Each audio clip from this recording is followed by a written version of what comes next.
20 বছর আগে অজানা এক রোগে দৃষ্টিশক্তি হারান মোতালেব। আত্মসম্মানের জন্য ভিক্ষা না করে মহাসড়কের পাশে স্ত্রীকে নিয়ে সবজি বিক্রি করে চলছে তার সংসার।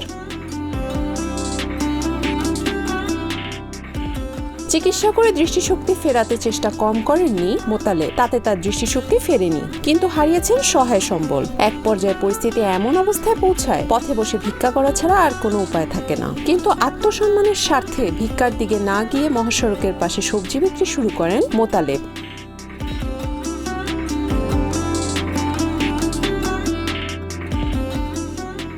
ঢাকা ময়মনসিংহ মহাসড়কের এমসি বাজার মানুষের ভিড়ে জমজমাট থাকে সবসময়। রাস্তার একপাশে বসে সবজি বিক্রি করেন দৃষ্টি প্রতিবন্ধী মোতালেব মিয়া। এই কাজে তাকে সহায়তা করেন তার স্ত্রী মাজেদা খাতুন। কিন্তু মহাসড়কের ঠিক পাশে কাজ করায় জীবনের ঝুঁকি সবসময় লেগে থাকে, আর একটু এদিক ওদিক হলেই ঘটতে পারে দুর্ঘটনা।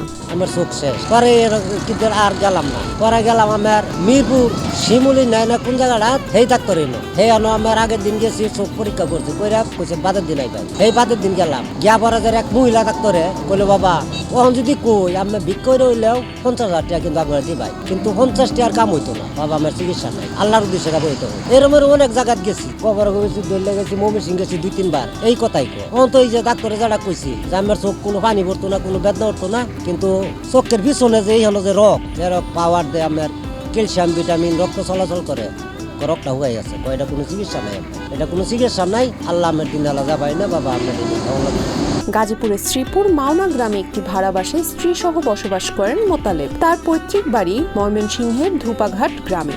20 বছর আগে যুবক বয়সে চিকিৎসার অভাবে দৃষ্টিশক্তি হারান তিনি। জীবিকার তাগিদে 9 বছর আগে স্ত্রীকে নিয়ে চলে আসেন গাজীপুরে।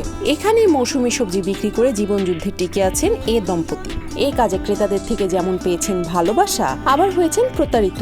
আগে ভালাই আসতাম, কাজ কাম করে খাইছি, দেশে বিদেশে মাটি সাটি কাটতে এইভাবে সংসারী চালাইছি। এরপর তো আজকে 18-19 বছর ধরে বাবা অচলি চোখ লইয়া মনোরঞ্জে অনেক জায়গাতে গেলাম, ডাক্তারে কইলো, ডাক্তারে কইছে বাবা এই চিকিৎসা আমার নাই।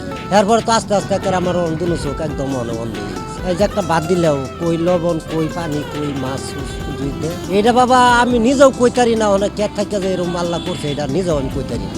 মোতালেবের 4 মেয়ে ও 2 ছেলে। 3 মেয়ের বিয়ে দিয়েছেন, 2 ছেলে বিয়ে করে আলাদা হয়ে গেছেন। কেউই খোঁজ নেন না তাদের। অর্থাভাবে বন্ধ হয়ে গেছে ছোট মেয়ের পড়ালেখা। মোতালেব জানান অনেকে এই পরিস্থিতিতে তাকে ভিক্ষার পরামর্শ দিয়েছিলেন, কিন্তু তিনি সে পথে না গিয়ে মাত্র 2000 টাকা পুঁজি নিয়ে শুরু করেন ব্যবসা। আয় কম হলেও সম্মানের সাথে এই কাজ করতে পেরে বেশ খুশি মোতালেব। পরিষ্কার কথা হইলো আমার লজ্জা লাগে। একজন কাছে হাত বাড়া নিয়ে আমি বাড়াইছি না।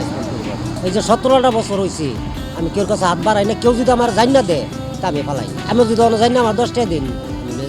মোতালেবের স্ত্রী মাজেদা আক্তারও অসুস্থ, ধরা পড়েছে কঠিন অসুখ। চিকিৎসার জন্য অনেক টাকা লাগবে, তবুও হাল ছাড়েননি মাজেদা। স্বামীর পাশে থেকে অনুপ্রেরণা আর সহযোগিতা করে যাচ্ছেন। আল্লাহ আমার একটু ভিজিত আমি আল্লাহর কাম করতাম, সব আল্লাহর কই আল্লাহ কোনো আমার তো দিস না, নয়ন বালা থাকতো থাকতো, নমাজ করতাম, রোজা করতাম, সাড়ে রোজা করতাম, নমাজ করতাম।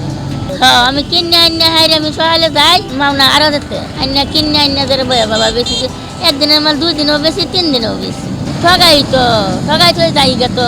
এই যে কাল্লা বলে 1 কেজি ফিরা নিছে বেড়া পয়সা সেটার বাঙ্গাল লাগি দিছে না, লেগে গেছে জাগা অন্ত না আমার তোর বাবা বয়া থয়ে যাই যাই তার না লগে উদয় লগে নিলে কিনে লাভ আছে, লগে নিই না লগে বয়া থয়ে যাই। ওই বেড়া আমি দোকানে থাকলে আমি বাইরে হয়ে যাই না, আমি তো বেড়া দেওয়া বেসে বলে তোর কাস্টমার লেগে দেখতে না, ওই যে মনে রিস্কাওয়ালা যদি তাহাতে দেখে হইনা দেয়। আমি খুব কষ্ট হতাছি। জীবনের নানা প্রতিকূলতার মধ্যেও সম্মানের সঙ্গে মাথা উঁচু করে বেঁচে থাকার এই লড়াই স্থানীয়দের সমীহ আদায় করে নিয়েছে। কম দিলে হার লস হয়, মনে করেন আমরা বিশ্বাস করে টাকা দিয়ে কিনা না, আমরা ওই টাকা দিয়ে কিনা নেই। ধরে যে কয়টা করে কেনা বেশি হয়েছে, এই কয়টা দিয়ে চলে ফেরা খায়। তখন উনি বলছে যে বাবা আমার 35 টাকা কেনা। তখন আমি হিসাব করলাম ওনাকে যে অবস্থা নেই, এই হিসাবে আমি হিসাব করলাম তো ওনাকে আমি মনে করি আরো 10 টাকা বেশি দেওয়া ওনা করে আমরা যদি সবাই মিললে যদি ওনার সহযোগিতা করি, এটা আমাদের জন্য ভালো। এটা আমি যেটা মনে করি বাজার অনুসারে ওনারা এই অবস্থার মানুষ বাজারে বসছে, আর কিছু লোক আছে অন্ধ লোক, তারা কিন্তু মানুষের কাছে ভিক্ষা করে। হ্যাঁ, তারা এই অবস্থান হিসাবে মানুষের কাছে তারা ভিক্ষা করে না, তবে হিসাব করছে যে আমরা যদি কর্ম করিয়া খাই এটাই আল্লাহর কাছে ভালো। তাতে আমি কামনা করি যেন ওনার করে সবাই যেন ওনার থেকে মাল নেয়, এটি আমি সব থেকে ভালো মনে করি।